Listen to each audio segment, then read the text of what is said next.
Shalom, la paz inigualable del Padre Eterno ocupe por completo sus almas y corazones. Bienvenidos a Beisaye Ministry, Ministerios Casa Olivo, un ministerio del Padre Eterno para las familias del pueblo del Creador. Soy Javier Bacallado. Compartiremos la bendición de una porción de estudio de las Santas Escrituras que disfrutaremos este próximo Shabbat, este próximo día de reposo en el Padre Eterno. Porción en hebreo se conoce como Parashá, las cuales suman un total de 54 porciones, lo cual nos permite estudiar los 5 libros de Moisés en un periodo de un año. Estamos disfrutando del segundo libro de nuestras Biblias, nombre griego que significa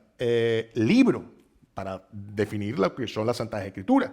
Pero es en hebreo donde encontramos el mejor sentido de estos santos escritos, el cual es Torah, que significa instrucciones. Sí, esta es la constitución del pueblo del Creador, un manual de vida para transitar por ella de una forma correcta, salvaguardándonos de todo mal y peligro, llevándonos al Creador, un manual de un Creador perfecto, inmutable, que no cambia ni él ni su palabra. El mismo de Génesis, el mismo Creador de ahora y el que ya se encuentra en los libros de Revelaciones, lo cual es conocido como Apocalipsis. Estamos estudiando el libro de Éxodo, Shemot en hebreo, lo cual significa nombres. La porción de estudio es la número 20 de las 54 porciones. Lleva por nombre en hebreo Texabé, lo cual significa ordenó. Esta porción va desde el capítulo 27, versículo 20, al capítulo 30, versículo 10. Antes de iniciar con la bendición de este estudio, debemos entender nuestra identidad como pueblo. Un pueblo con un creador, un pueblo único, con una relación con el Eterno y no con una religión. Y es que en ningún espacio de las Santas Escrituras se habla de religión alguna. No se hace mención ni de secta, ni ningún tipo de división. Este creador perfecto no podía querer otra cosa, sino que unirnos y en unidad poder transitar en las manos de Él a través de sus instrucciones. Tenemos un Mesías, nacido de un vientre de una mujer de la tribu de Judá, descendiente de los judíos, linaje del rey David como estaba profetizado. Igualmente judío como todos sus apóstoles, todos ellos respetuosos de las instrucciones del Creador, de la Torá, evidenciado en cada uno de los espacios llevados a las Escrituras por cada uno de sus apóstoles, donde dice incluso nuestro Mesías que Él no vino en ningún momento a abolir las instrucciones y que todas las instrucciones eran del Padre y que quien lo amaba realmente tenía que obedecerla y quien lo obedecía realmente le amaba. Y que amándolo, el Padre Eterno y Él habitaría en cada uno de nuestros corazones. Entendiendo esto, podremos disfrutar a plenitud de cada relato y bendición que el Creador dirigió para nosotros, su pueblo, en estas santas escrituras. El libro de Éxodo nos relata cómo el pueblo del Creador, su novia, ha estado en esclavitud por 430 años en el imperio más poderoso del mundo, el imperio egipcio. Cómo le encarga a Moisés, un hombre de 80 años, y a su hermano Aarón de 83, cómo liberar a su pueblo. El Creador libera a su pueblo con 10 poderosas plagas que evidencian el poder único del Todopoderoso, del Creador, de todo lo visible e invisible. Moisés lleva al pueblo del Creador al monte Sinaí, como un padre que entrega a la novia a su novio en el altar, ese altar en el cual se convirtió el monte Sinaí. Moisés prepara a la novia, al pueblo, para entrar en pacto eterno con su novio.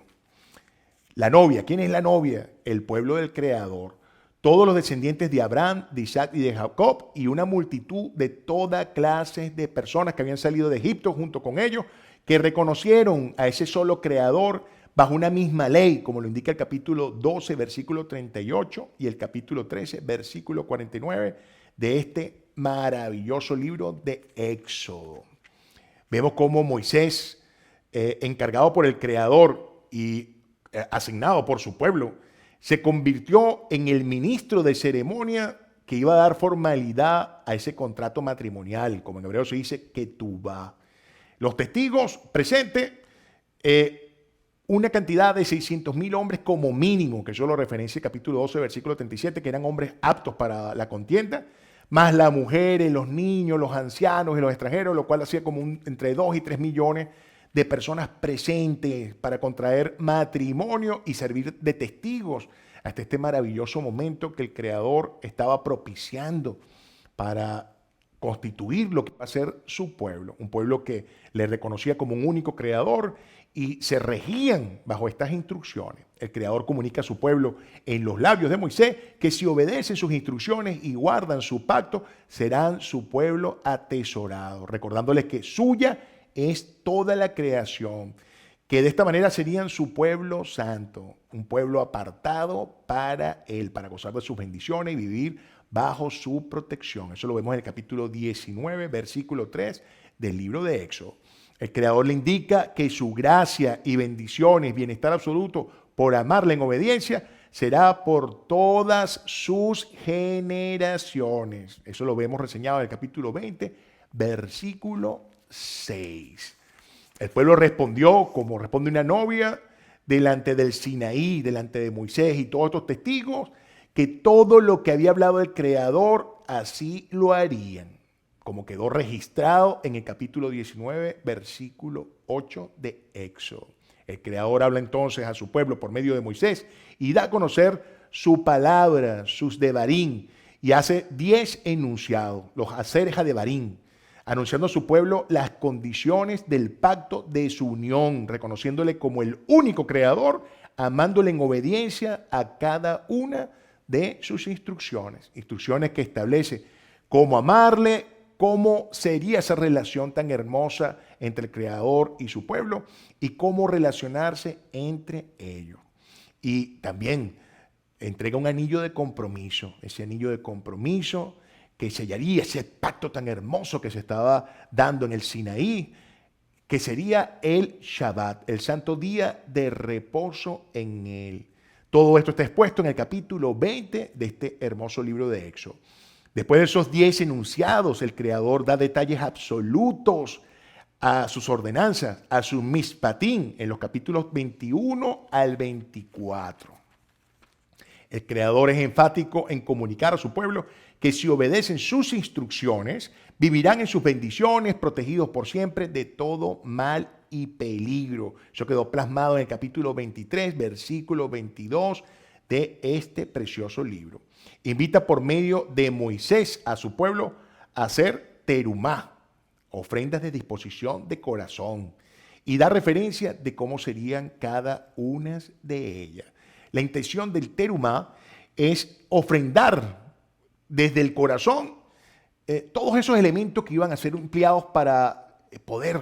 dar una consistencia a lo que sería el Mishkan, ese lugar santo donde el pueblo del Creador podía ubicar la habitación del Padre Eterno, un santuario móvil que les acompañaría en su travesía por el desierto. Les da detalle absoluto de los materiales a emplear, las medidas a considerar, incluso la forma de trabajarlo, con un sentido espiritual tan profundo, donde están llenos de detalles, donde sigue referenciándose y prevaleciendo las instrucciones y cada uno de los detalles del Creador. Como el Señor, incluso antes de salir de ese mundo de esclavitud que era Egipto, como lo establece Éxodo capítulo 12, versículo 35, el Señor los dotó de cualquier cantidad de bendiciones, de recursos, y cómo el Señor coloca en la disposición de que todo cuanto les ha dado también debe ser compartido, y en ese compartir de corazón, esa ofrenda de corazón, que ahora sabemos que se dice en hebreo terumá, no tenía otro fin sino que poder darle forma a ese espacio donde Él estaría presente en todo momento. Una invitación que hace, trasladada a estos tiempos, a cómo debemos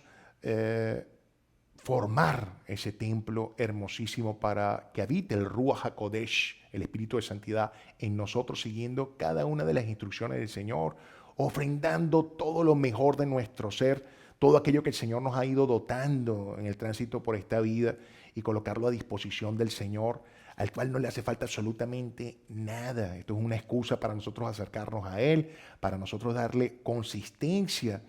a este espacio en nuestros corazones, en nuestra alma, en nuestra disposición como siervos del Señor para llevar su palabra. Y es que lo vamos a ver en esta porción que vamos a estudiar, como esta porción que se llama Texadé, que es una orden que le da el Señor a su pueblo a través de los labios de Moisés, de cómo debían tomar para darle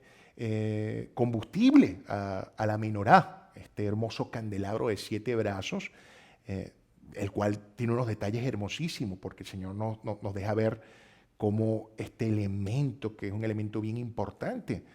para el pueblo del Creador, iba a ser un elemento de una sola configuración. Iba a ser un elemento traído del oro, tallado a martillo. Estos detalles los da el Señor en las Escrituras, y hacerlo una sola pieza. Y cómo el Señor tan maravillosamente nos deja ver cómo nos invita a ser parte de ese candelabro, cómo nos muestra que parte de ese trabajo, de ese labrado, iba a ser a martillo, pero que estando junto con Él y teniendo en cuenta ese elemento tan fuerte que representa el oro, que tiene un brillo natural, que solamente lo da el propio elemento, y ese elemento podemos ver al Señor, al Padre eterno, al Creador, en Él, integrado con nosotros, labrado a martillo, y vamos a ser ese portador de esa luz que el Señor coloca a través de su palabra en nuestras vidas para nosotros poderla llevar a todas las naciones. Y es a través de esta ordenanza donde nos indica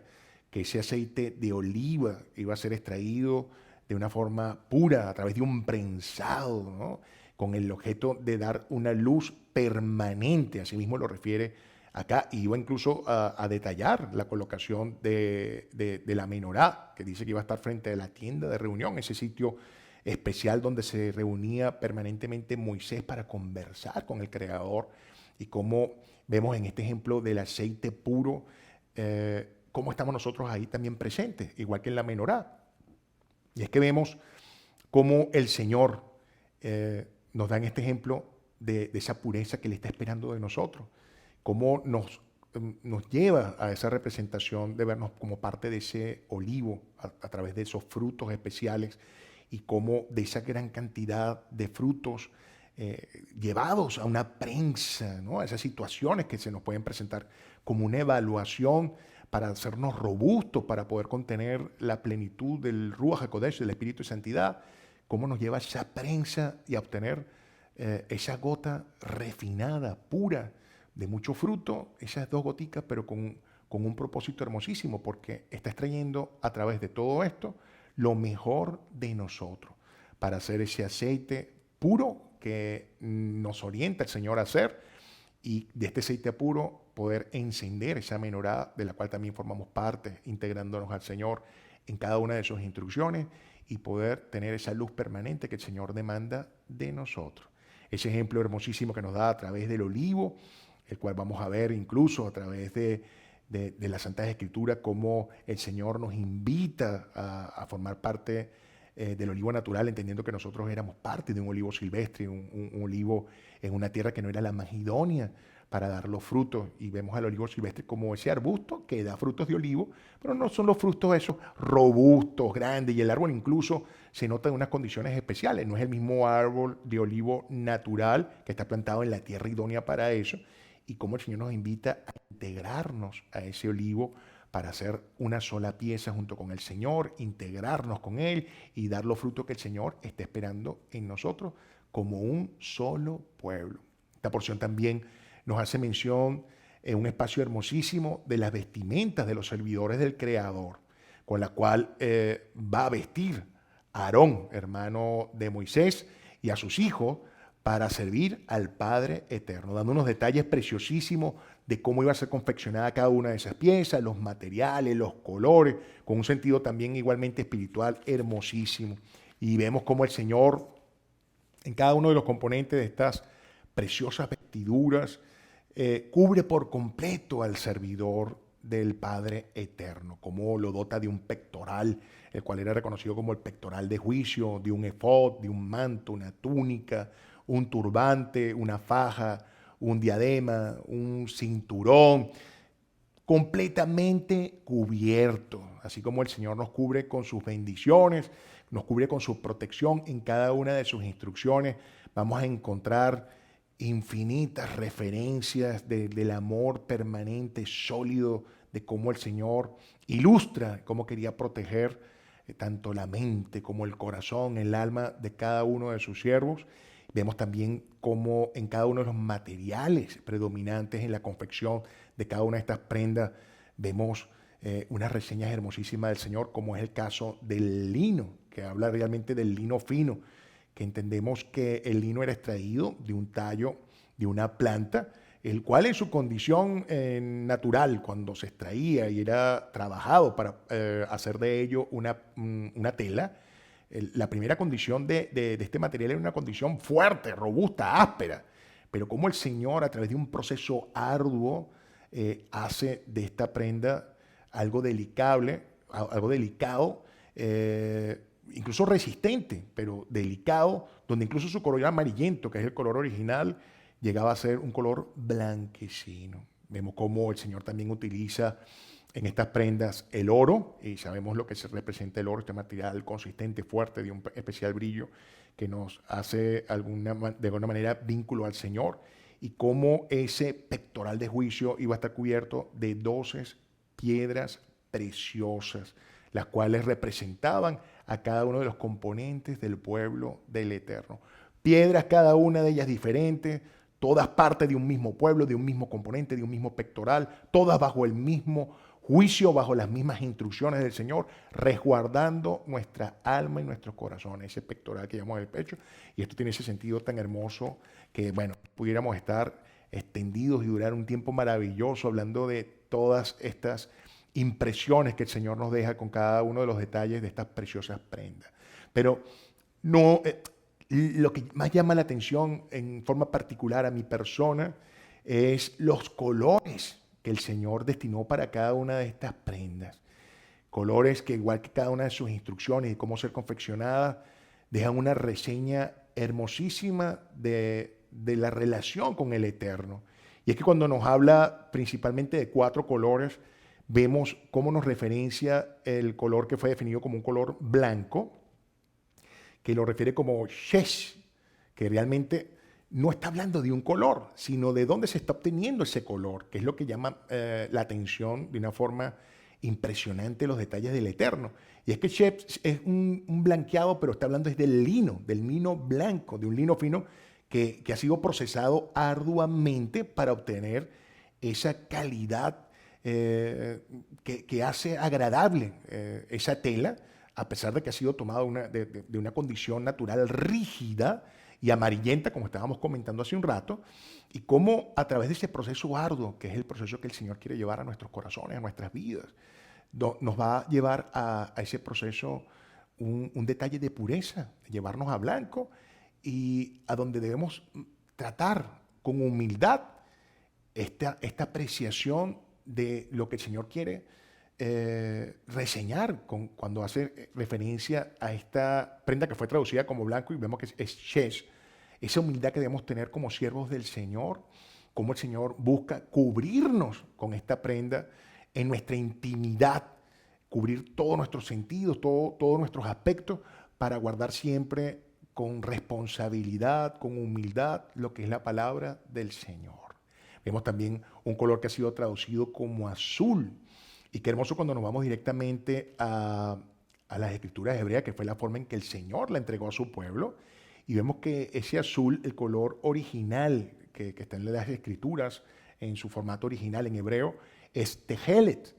Qué bello como el Señor no nos habla de un color, sino de la procedencia de ese color. Y es que este tejelet, que es obtenido a través de un caracol, un molusco, que se conoce científicamente como Truculus murek, nos iba a proporcionar a través de sus glándulas. Imagínense algo tan pequeñito, la cantidad de glándulas que necesitamos de este caracol, ¿verdad? Para obtener un color que iba a asemejar de una forma tan hermosa, lo más preciso a lo que era el cielo. Conocemos esto como el Shamayim, ¿no? Que es ese lugar, ese espacio donde el Señor nos muestra su soberanía, un espacio infinito que nos habla de la presencia y la cobertura del Señor. Ese mismo azul que también tiene el océano,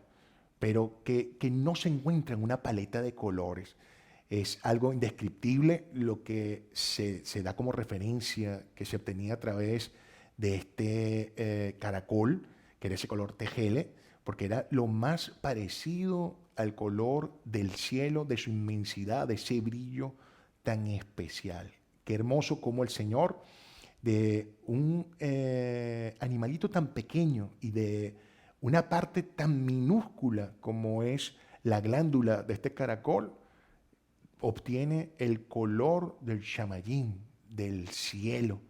de esto que es completamente grande. Imagínense la cantidad de glándulas que tenían que ser utilizadas para conseguir este color que iba a ser utilizado en la confección del Mishkan, del Santo Templo del Señor, en la vestidura de los servidores del Padre Eterno. También vemos un color que llama muchísimo la atención, que es el que ha sido traducido como el color carmesí, que realmente si nos vamos a las escrituras en hebreo, vemos que está reseñado como el Tolaat Shani, que es algo así traducido como que el gusano carmesí, que realmente cuando nos adentramos y vamos investigamos un poco más, porque es fascinante ver todos los detalles que el Señor nos da acá, y es que obtener los colores que el Señor quería de una forma particular, y vemos que no puede ser reseñado como estos colores, porque esos colores no existen en ninguna paleta de colores que tengamos incluso hoy en día. Son colores extremadamente preciosos, hermosos, que igualan el origen de donde se quieren representar, como es el color del tejele, que es del cielo, un color que no se encuentra en las paletas, igual que el color del tolaat, que es un color muy parecido a la sangre, brillante, puro, intenso, y era obtenido a través de un insecto minúsculo que científicamente está llamado como Coccus ilicis, que no era otra cosa que una cochinilla, ¿no? Era un animal muy pequeño, algo así como un mosquito, pero sin alas, porque dicen que el macho era igualito a un mosquito. Imagínense ustedes lo minúsculo que era este animal, y volvemos a ver de dónde saca el Señor estas cosas tan hermosas. Y es importante ver cómo se obtiene este color para ver la profundidad de lo que el Señor nos quería regalar, obsequiar en bendición, en todos estos detalles de la obtención de este color. Y vemos que la forma de obtener este color, primero es el varón, que ya sabemos que era como un mosquito con alas, se junta con una hembra que no tiene alas, que no puede volar. La fecunda, esta se incrusta a un árbol. Miren todos estos detalles. La hembra se incrusta a un árbol y al dar vida a sus crías, las alimenta con un líquido que emana de ella, que es color carmesí. Es un color idéntico al color de la sangre, brilloso, un color que no está en nuestras paletas. De ella utiliza este componente, este líquido, para darle sustento de vida a sus crías, trayendo con consecuencia la muerte de ella. Imagínense que nada más logra parearse una sola vez. Se cruza con su pareja, se empotra a este madero, a este árbol, y da la vida por sus crías. Les da este líquido sabiendo que va a morir. Igualmente se lo da. Su cuerpo queda ceñido a la rama en una forma de una caparazón blanquecina, la cual es tomada después de 3 días para obtener tan particular color carmesí. Miren cuántos detalles, y miren esta particularidad de que después de dar la vida, entregando este líquido que parece una sangre, dar la vida por su cría, se seca. Ese cuerpo queda inerte, se seca, se vuelve como una caparazón blanca, el cual es tomado después de 3 días para obtener ese color carmesí, ese color como el color de la sangre. Y aquí vemos una relación hermosísima con las palabras que pronunció nuestro Mesías, la cual vemos registradas en el Salmo 22. Y es cuando el Señor se encuentra ya clavado en el madero y dice, yo soy un Tolaat, que ahora entendemos que estaba diciendo que fue traducido como que si era un gusano. Realmente esa fue la traducción que se dio, pero realmente el Señor, de alguna manera, sin duda alguna, estaba manifestando que era un ser minúsculo, que era un ser indefenso, era tan minúsculo. Ya vemos que esto era un insecto que era muy parecido en tamaño a un mosquito y sin alas, como el Señor muestra cómo está reducido a lo mínimo que podía existir, que era un ser tan minúsculo como un Tolaat, y se encuentra en ese momento despreciado por su pueblo. Imaginarnos en ese momento de dolor que ya él estaba en conocimiento que iba a suceder. Un ser que da su vida por su pueblo en un madero, como lo hizo esta Tolaat para la salvación de sus hijos, ¿no? Y vemos esa comparación tan maravillosa que no deja de emocionarme cuando podemos ver cómo el Señor tiene todo tejido con una referencia tan hermosa, como esa Tolaat que también queda empotrada en ese madero, en esa rama, va a dar su vida, va a dar este líquido que parece una sangre para la salvación de sus hijos, entregando su vida para la salvación, como lo ha hecho nuestro Mesías, empotrándose ese madero, dando su sangre para nuestra salvación.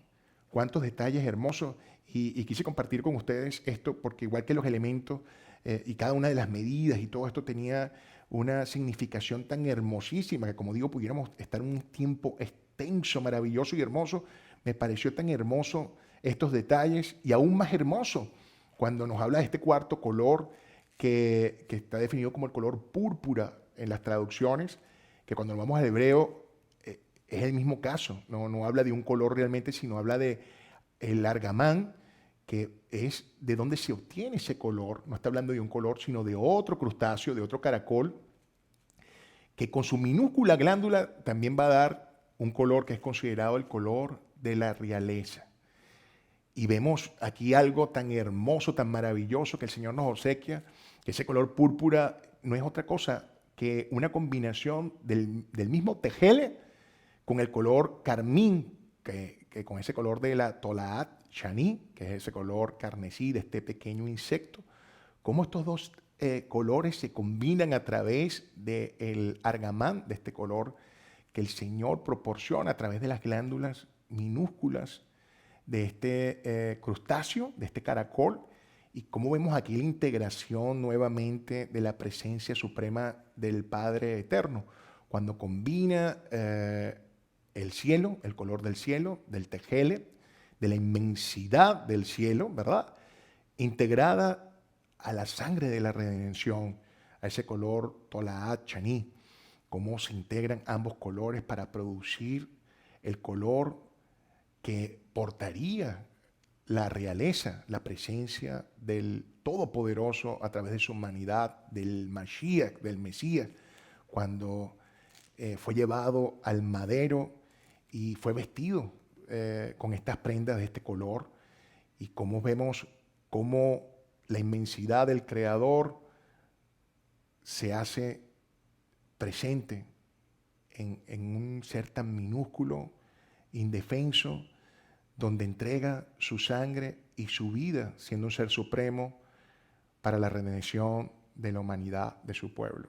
Qué hermosa reseña podemos ver aquí, con este hermoso color que se refiere para las vestimentas de los santos que estarían sirviendo al Señor. Cómo se ve la presencia y majestuosidad del Señor de todas las maneras posibles. Y este es el llamado que nos hacen estos hermosos estudios, de los cuales hemos disfrutado